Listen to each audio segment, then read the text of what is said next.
오늘 설교의 제목이 세 가지 감사입니다. 제가 지난 화요일 저녁에 롯데 콘서트홀에서 열린 극동방송 가을 음악회에 참석을 했습니다. 올해는 코로나로 인해서 고생하는 의료진을 격려하는 시간들로 꾸며졌습니다. 이 포스터 보여주세요. 네, 시간으로 꾸며졌습니다.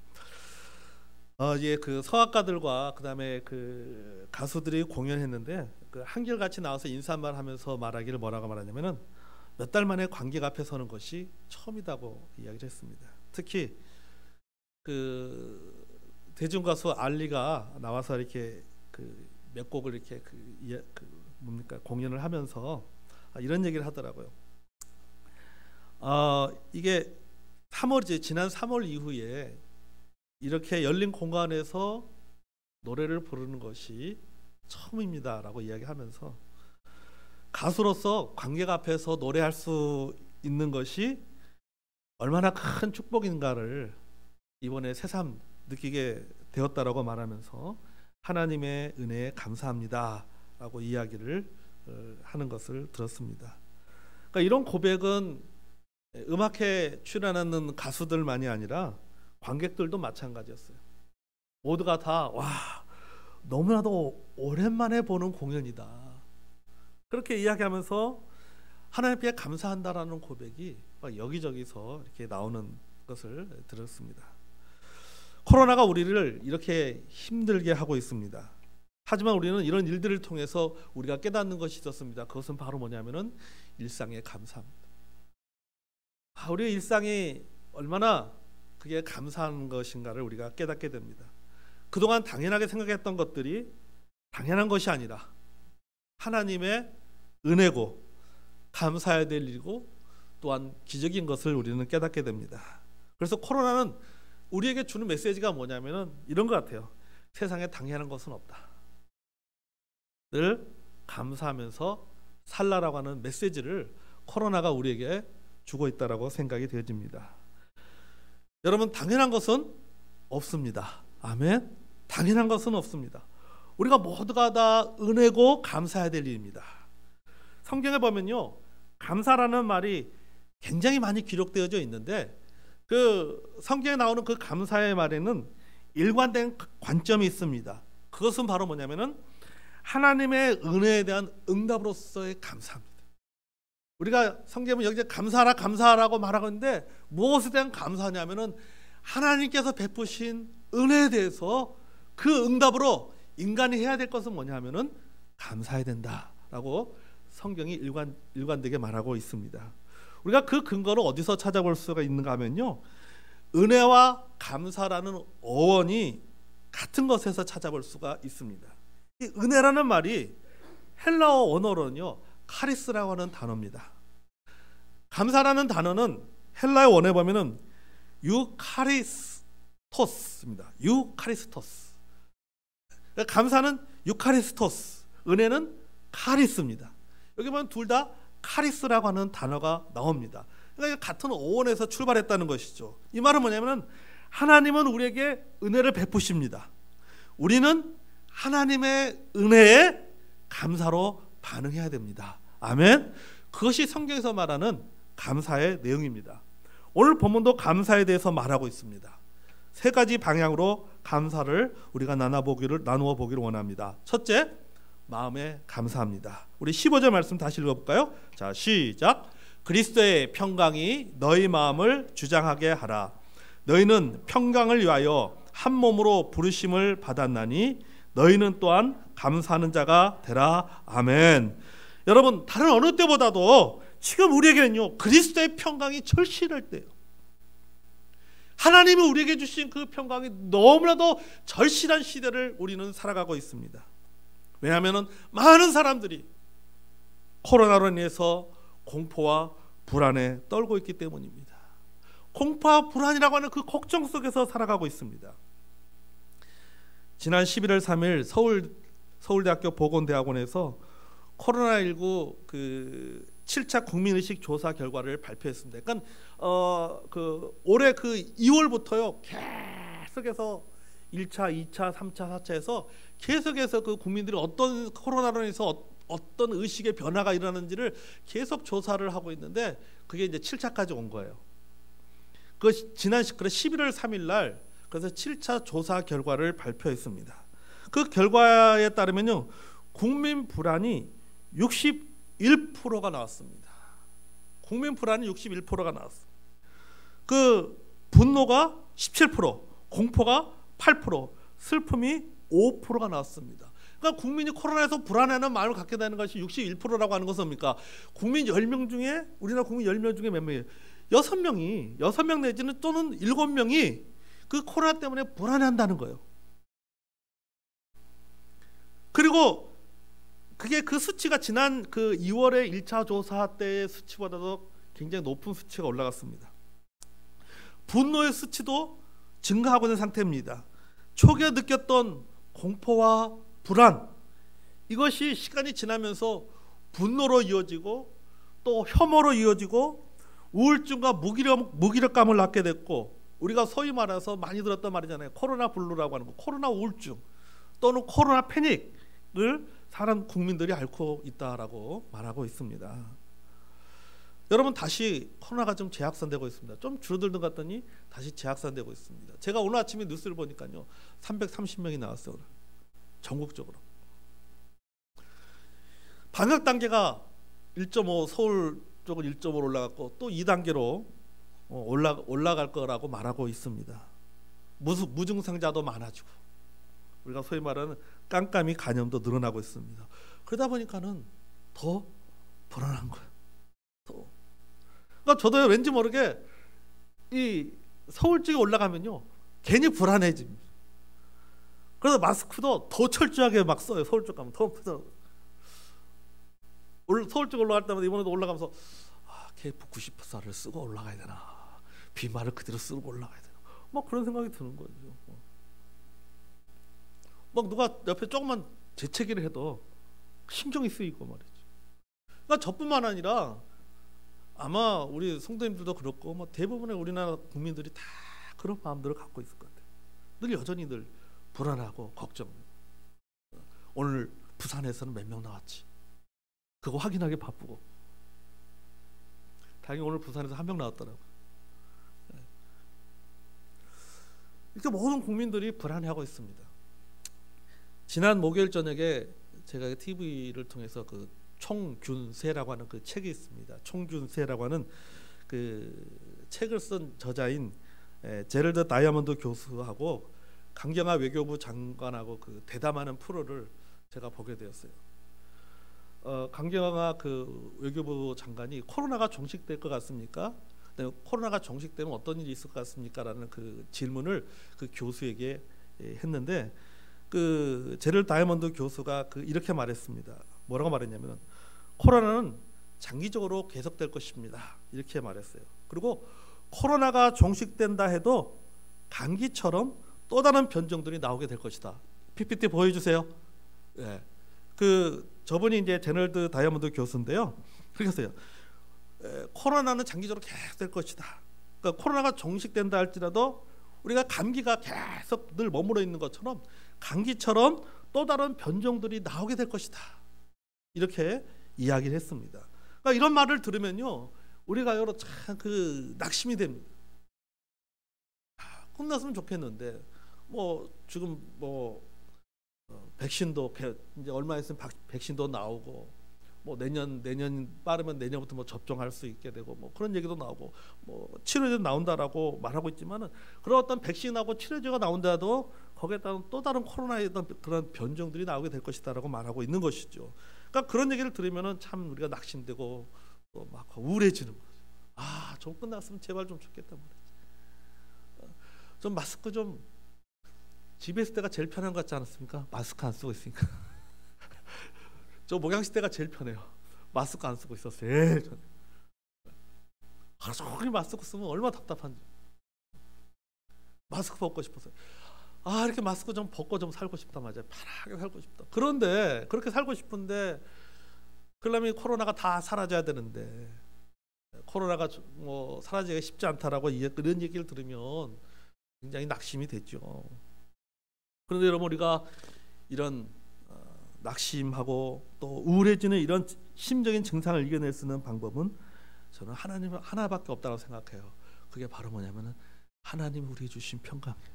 아멘. 여기 성경에 보면 그리스도의 평강이라고 말하고 있잖아요.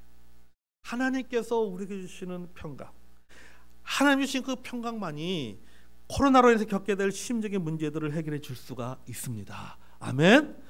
자, 여러분 우리 시편 91편 1절부터 11절 말씀 읽어볼까요? 자, 같이 한번 읽겠습니다. 시작. 지존자의 은밀한 곳에 거주하며 전능자의 그늘 아래 사는 자여, 나는 여호와를 향하여 말하기를 그는 나의 피난처요 나의 요새요 내가 의뢰하는 하나님이라 하시리니, 이는 그가 너를 새 사냥꾼의 올무에서와 심한 전염병에서 건지실 것이미로다.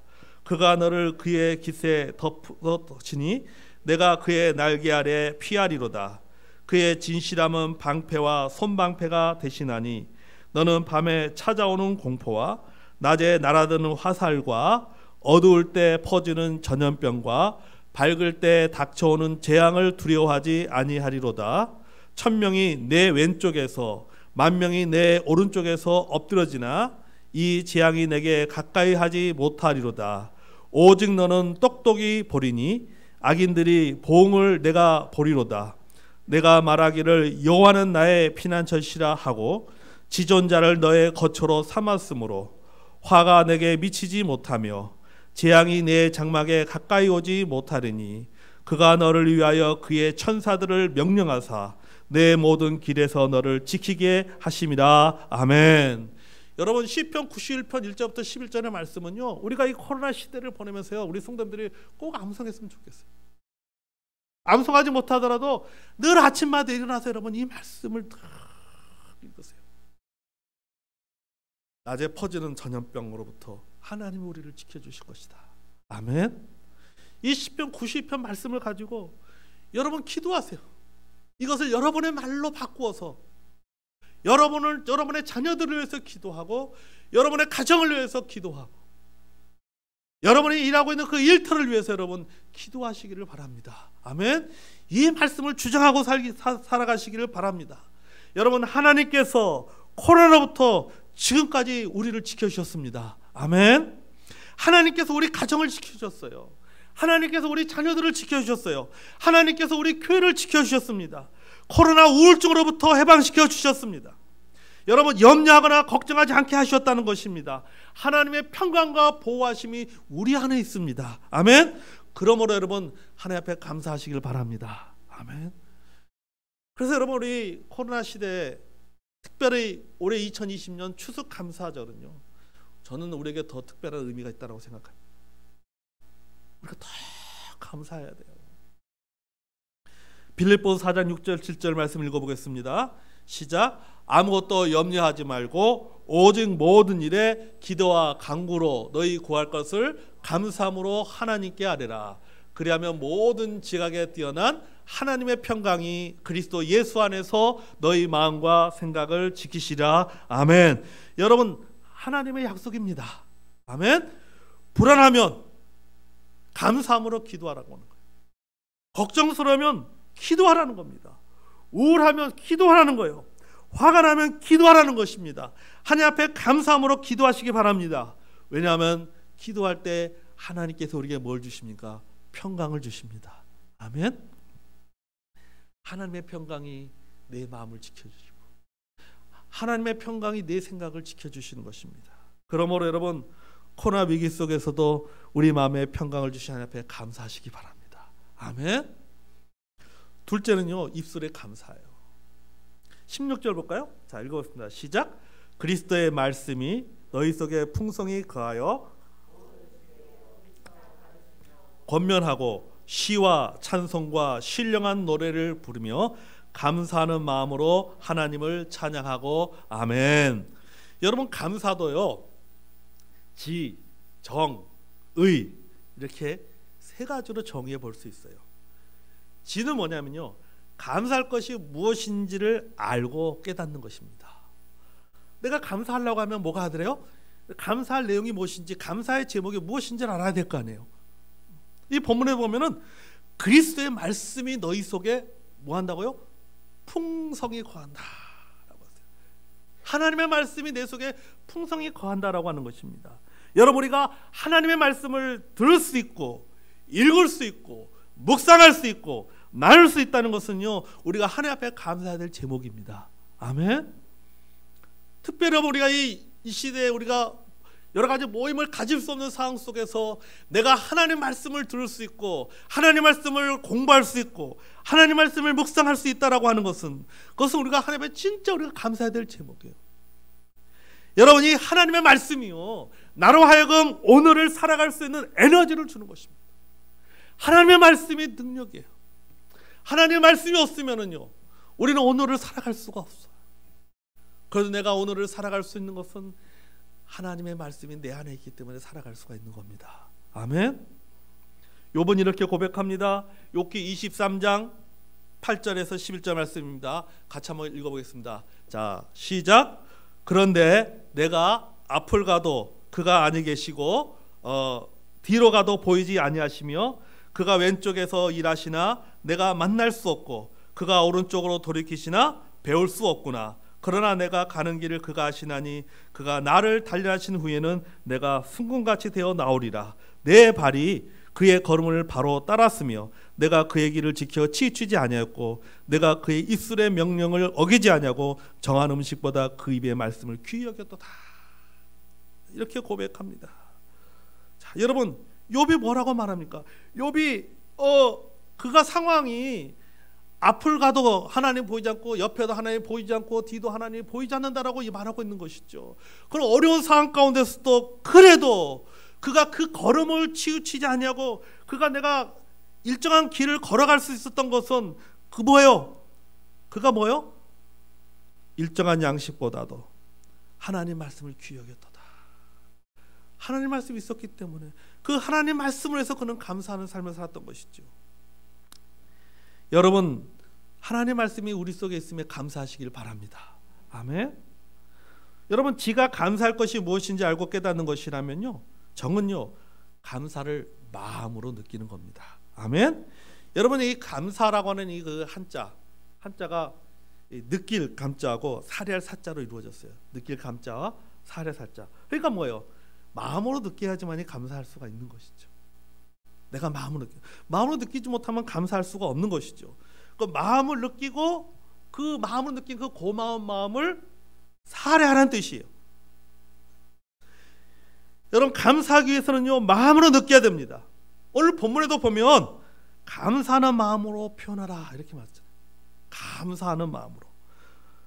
자, 마음으로 느껴야 됩니다. 그리고 그 다음에 마음으로 느끼는 것을 입으로 표현하는 것이 바로 감사입니다. 그것이 바로 뭐예요? 의예요, 의. 그래서 감사는 뭐냐면, 감사의 진은 감사할 것이 무엇인가를 알고 깨닫는 것이고, 감사의 정은 감사를 느끼는 것이고, 감사의 의는 뭡니까? 내가 알고 마음으로 느낀 것을 뭐 하는 거예요? 표현하는 거예요. 표현하는 거예요. 그걸 입으로 표현하든지 글로 표현하든지 행동으로 표현하든지 간에 그걸 표현하는 거예요. 그래서 여러분, 감사의 한자를 아까도 말했지만 그 감사라고 하는 느낄 감자하고 사례할 살자를 이거를 마구 딱 풀어가지고 따로따로 막 분해해서 이야기를 해보면요, 이겁니다. 마음을 다하여 말의 언어를 쏜다는 뜻이에요. 마음을 다하여 말의 언어를 쏜다는 것은 뭐예요? 내가 감사하는 것을 알고 감사하는 것을 마음에 느끼는 것을 뭐 한다는 거예요? 말을 통해서 표현하는 것이죠. 감사합니다. 표현하는 것이죠. 감사의 마음을 표현하는 거예요. 본문에서는 이 감사를 어떻게 표현하고 있습니까? 본문에서는요, 시와 찬송과 신령한 노래로 하나님을 찬양함으로 표현하고 있어요.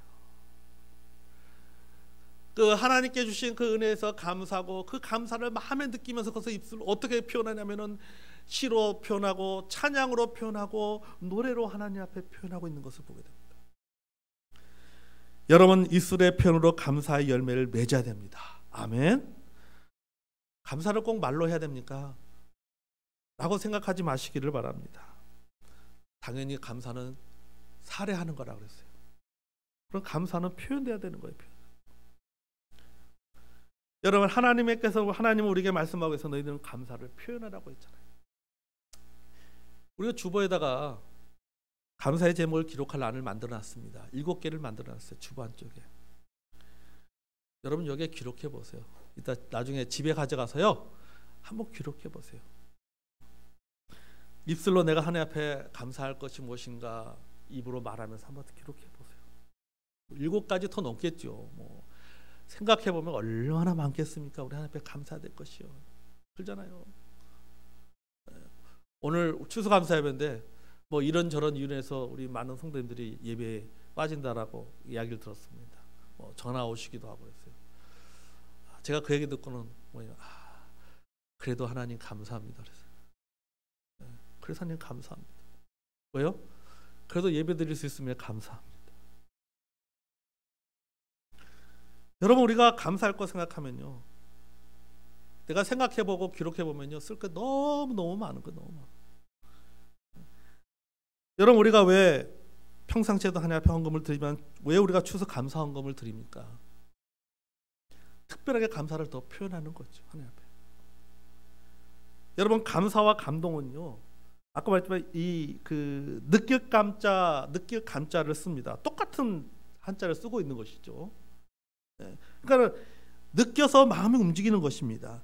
그러니까 내가 감사의 마음을 느껴서 그것을 표현하면은 나와 상대 모두가 감동하게 되는 거죠. 그렇지 않습니까, 여러분?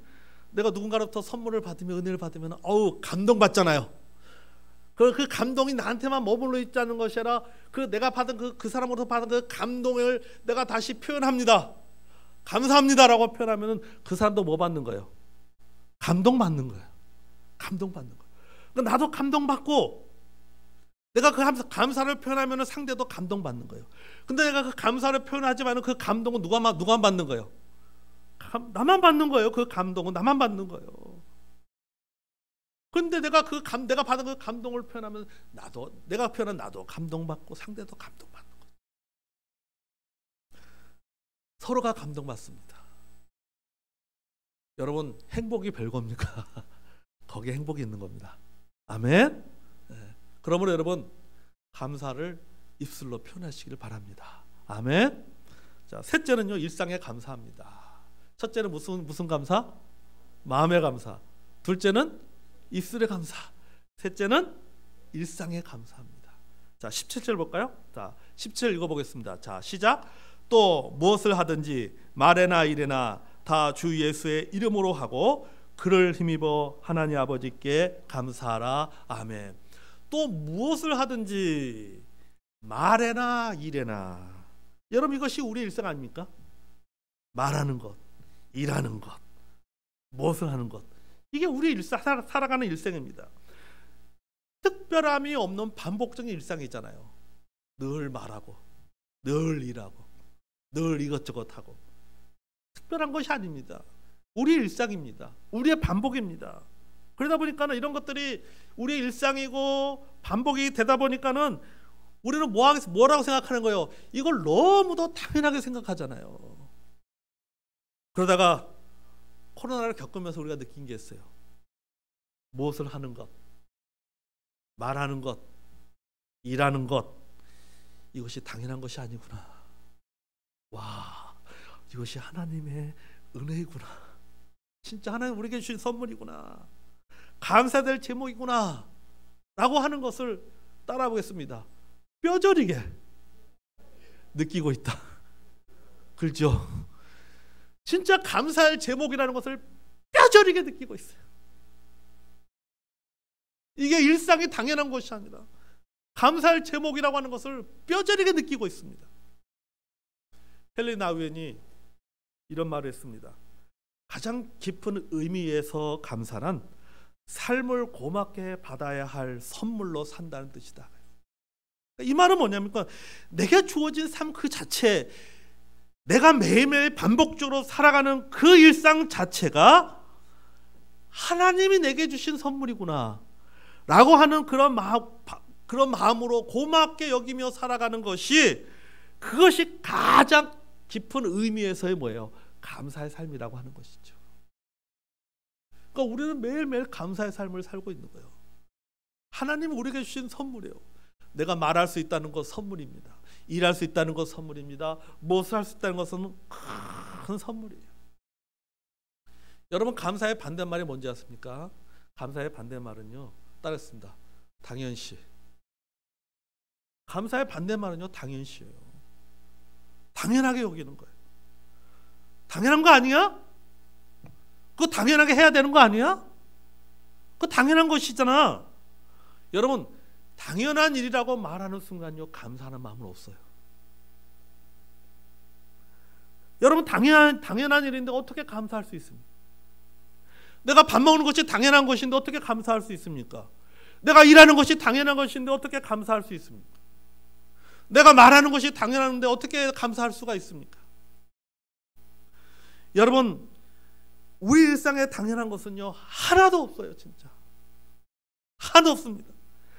당연한 것이 없어지고 나서야 당연한 것이 아니다라고 아니가 아니라 이게 진짜 내가 감사해야 될 것이가 감사해야 될 일이구나, 감사해야 될 제목이구나라고 깨달아서는 안 되는 거예요.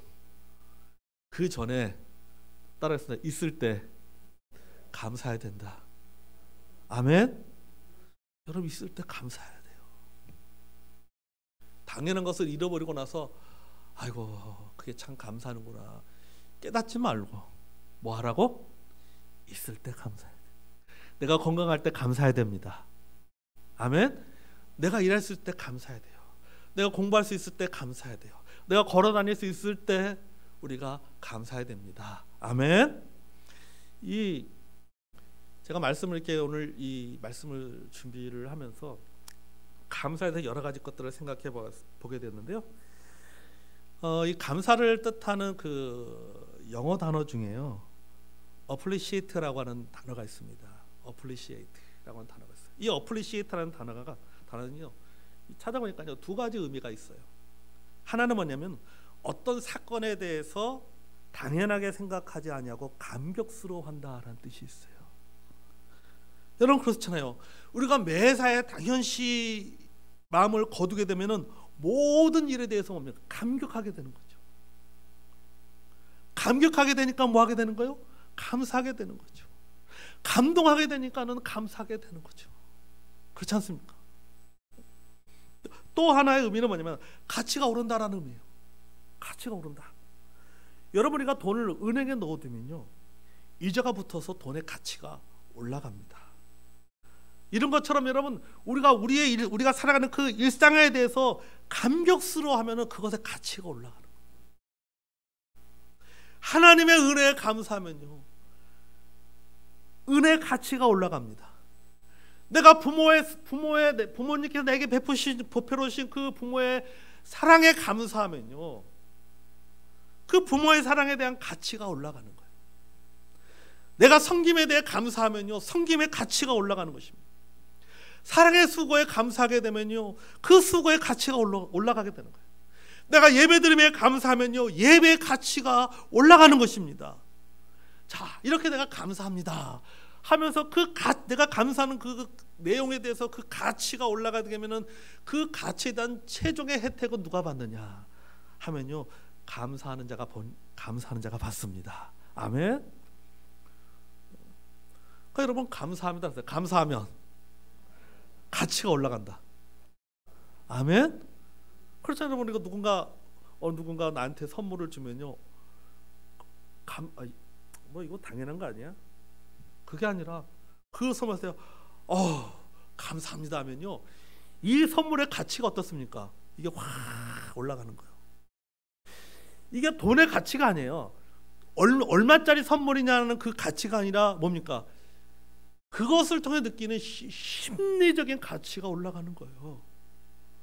그러면은 상대방도 난 이거 별거 아니라고 생각했는데 상대방이 그것에 대한 가치를 높여버리니까 나도 덩달아 내가 주는 그 선물에 대한 가치를 높여버리는 거죠. 와, 이게 난 이거 별거 아니라고 생각했는데 상대는 이거 하나에 대해서 감격하는구나. 그걸 느끼는 거죠. 그러니까 이게 뭡니까? 이게 선물을 받는 사람의 가치도 올라가고 선물을 주는 사람의 가치도 올라가고 덩달아서 못 올라가는 거예요. 그 선물 자체의 값어치도 그 가치도 올라가는 거예요. 이게 감사하면은 바로 이런 효과가 있다는 사실 여러분이 기억하시기를 바랍니다. 아멘. 그러므로 늘 여러분 감사하시기 바랍니다. 따라서 감사가 가치를 올린다. 아멘.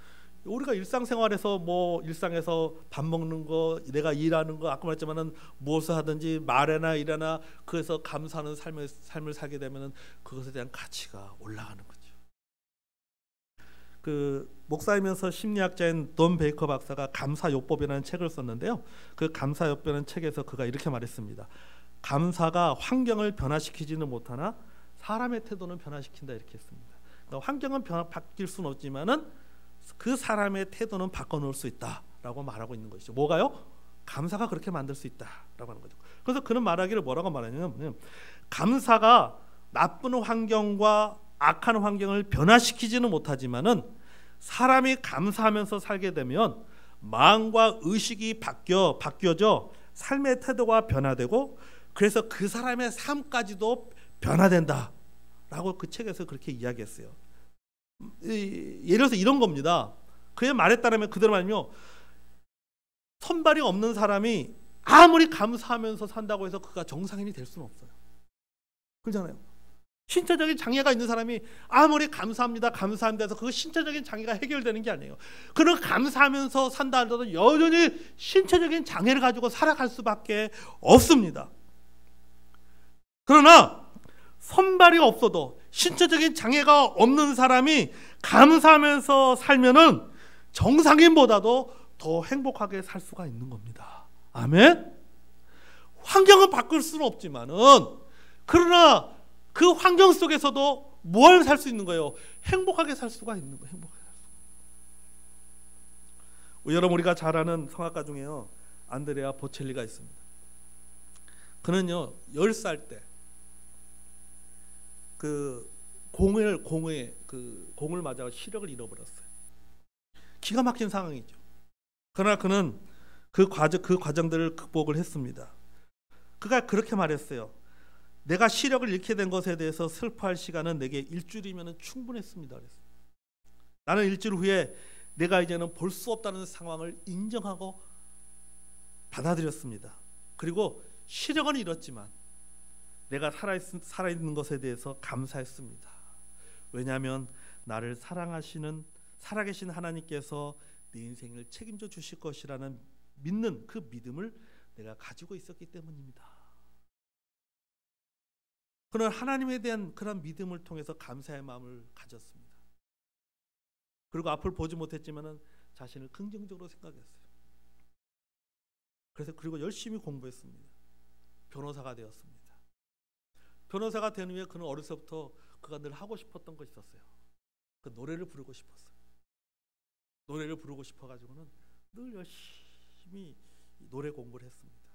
노래 공부를 하고 또 기회가 주어져서 작은 카페에서 노래를 부르게 되었어요. 그렇게 한 번, 두 번의 경험들이 쌓이고 실력이 되어서 이제는 그는 세계적인 성악가가 되었습니다. 그는 여전히 앞을 보지 못합니다. 그렇지만은 그를 이렇게 만들어준 것은 뭡니까? 바로 감사가 그렇게 만들었던 겁니다. 아멘. 아까 그 감사요법이라는 책에서 말한 것처럼 상황은 바뀌지 않지만 그 상황 속에서 살아가는 사람의 태도는 감사가 바꿔버릴 수가 있다라고 하는 겁니다. 아멘. 어쩌면 여러분 우리의 상황은 바뀌지 않을 수 있어요. 내가 감사한다고 해서 지금 내가 겪고 있는 그 어려움들이 해결되어지고 내 문제가 해결되어지고 내 상황이 바뀌지 않을 수도 있습니다. 그러나 여러분 그 상황 속에서 감사하는 삶을 살게 되면은 나의 삶의 태도가 바뀝니다. 아멘. 그 가운데서도 얼마든지 하나님이 주시는 행복을 느끼며 살게 될 줄로 믿습니다. 아멘. 우리 미국 팝송 가수 그 바비 맥퍼린이 부른 노래 여러분 잘 아는 노래입니다. Don't worry. 그다음 뭐예요? Be happy. Don't worry, be happy. 아주 유명한 노래 있잖아요. Don't worry, be happy 그러잖아요. 예. 그 팝송이 있어요, 여러분. 그 팝송의 가사를 보면요, 이런 가사 내용 중에 이런 가사가 있습니다. 걱정하지 말고 행복하게 살자라는 그런 의미잖아요. 그래서 가사 내용 보면요, 살다 보면은 문제도 있고 걱정도 있기 마련이다. 그 가사 내용 보면 이런 내용이, 그래서 뭐 월세 걱정도 하고 뭐 이런저런 많은 걱정들을 하는 내용들이 나옵니다. 어떤 살아가는 현실적인 문제들을 이야기해요. 그러면서 말하기를 그래도 걱정하지 말고 우리가 행복하게 살자, 그런 내용이에요. Don't worry, be happy가. 걱정을, 근데 여러분 가만히 제가 생각해보면요, 여러분 걱정을 버린다고 해서 행복해지진 않습니다. 제가 했었잖아요. Don't worry, be happy가 아니라 Thanks God, be happy. 여러분 행복하게 살겠다고 다짐한다고 해서 행복하게 살기 쉽지 않아요. 행복하게 살 수 있는 좀 더 쉬운 방법이 있습니다. 그게 뭐냐면 감사예요. 아멘. 감사하며 살겠다고 다짐하면 됩니다. 감사하며 살겠다고 다짐하게 되면은 행복할 수가 있습니다. 아멘. 자, 감사하며 살자. 그러면 행복해질 수 있다. 네. 여러분 걱정은 항상 있게 말은 아니에요. 제가 오늘 같이 가만히 뭐 걱정하지 말고 뭐 행복하자 하는데, 걱정, 우리가 살면서 걱정하는 것이 무엇인가 제가 가만히 생각해 봤어요. 네. 여러분 가만히, 여러분 뭐 걱정합니까? 학생들은 공부합니다. 공부하면서 뭐 걱정해요? 성적 걱정하잖아요. 네? 성적 걱정하잖아요. 성적을 걱정하지 않는 방법이 있어요. 뭐 하면 되죠? 공부 안 하면 돼요. 그죠? 학교 안 다니면 돼요. 근데 내가 공부할 수 있는 것, 학교 다닐 수 있는 것은 뭡니까? 하나님의 은혜입니다. 우리가 돈 걱정하잖아요. 돈 걱정 안 하는 방법이 있어요. 돈 신경 안 쓰면 돼요. 돈 안 벌면 돼요. 그렇죠, 여러분. 우리가 돈을 걱정하고 있는 것은 내가 돈을 적게 벌고 있기 때문에, 수입이 적기 때문에 걱정하고 있다라고 하는 것은 뭡니까? 그래도 뭐가 있기 때문에요. 수입이 있기 때문에 그러는 거예요. 내가 사업을 걱정하는 것은 사업하고 있기 때문에 사업을 걱정하는 거죠. 하고 있는 걸 걱정하는 거지. 그러니까 가만히 생각하니까 우리가 걱정하고 있는 것이, 이게 보니까 이게 가만히 생각하니까 이것도 하나님의 은혜구나, 그런 생각이 드는 거예요. 그러니까 여러분 뭡니까? 그것에 대해서 감사하면요, 먼저 감사하라는 겁니다. 내가 걱정하고 염려하는 것에 대해서 먼저 감사하는 거예요. 자녀들 염려하잖아요. 자녀들 걱정하잖아요. 먼저 여러분 자녀들 염려하고 걱정하지 말고 그 자녀에 대해서 뭐 해야 돼요? 감사하시기 바랍니다. 아멘. 감사하세요. 감사하면 뭐 하게 되는 거예요? 행복하게 되는 거죠. 감사하기 시작하면요, 감사할 것만 자꾸 보여요. 자꾸. 진짜 저는 여러분 그거 많이 느끼지 않습니까? 여러분 감사하려고 마음먹으면 감사할 것들이 자꾸 많아요. 내가 걱정하고 원망하고 불평한 것들만 생각하게 되면요, 진짜 여러분은 수두룩빽빽합니다. 아니 여러분 자녀들에게 여러분 자녀들을 보면서 원망하고 불평할 것 찬다고 생각하면요, 그냥 눈에 보이는 것마다 그냥 다 진짜 원망할 것뿐이에요. 자녀들이 부모님 보면서 그 원망하고 불평할 것 찾아보면요, 눈에 보이는 거 다 하나같이 마음에 안 드는 것만 다 보여요. 마음에 안 드는 것만. 하지만 여러분 감사하려고 마음을 먹으면 어떻습니까? 하나 다 감사할 것들이 다 보입니다. 부모님에 대해서 감사할 것들이 보이고, 자녀들에서 감사할 것이 보이고, 내 주변의 사람들에 대해서 감사할 것들이 보이기 시작하는 거예요. 그러면 뭐합니까? 행복하게 살 수 있어요. 아멘. 여러분 감사하겠다고 여러분 다짐하시길 바랍니다. 아멘. 그럼 우리 행복하게 살 수 있어요. 자, 마음으로 감사하며 살겠다고 여러분 다짐하시기 바랍니다. 그러면 행복하게 살 수 있습니다. 아멘. 입술로 감사하며 살겠다고 다짐하시기 바랍니다. 그러면 뭐하게 살 수 있다? 행복하게 살 수 있다. 일상을 감사하며 살겠다고 다짐하시기 바랍니다. 그러면은 행복하게 살 수가 있습니다. 아멘. 그러면 사랑하는 성도 여러분, 다시 마음으로 감사하자. 입술로 감사하자. 세 번째 뭐였죠? 제가 설교 까먹었네. 뭐라고요? 일상에 감사하자. 아멘. 여러분, 그러므로 이런 코로나 시대지만 여러분 우리가 마음으로 감사하고 일상으로 감사하고 그리고 우리가 입술로 감사함을 통해서 여러분 행복하게 이 코로나 시대를 살아가는 저 여러분이 되기를 원합니다. 아멘. 자, 우리 기도하겠습니다.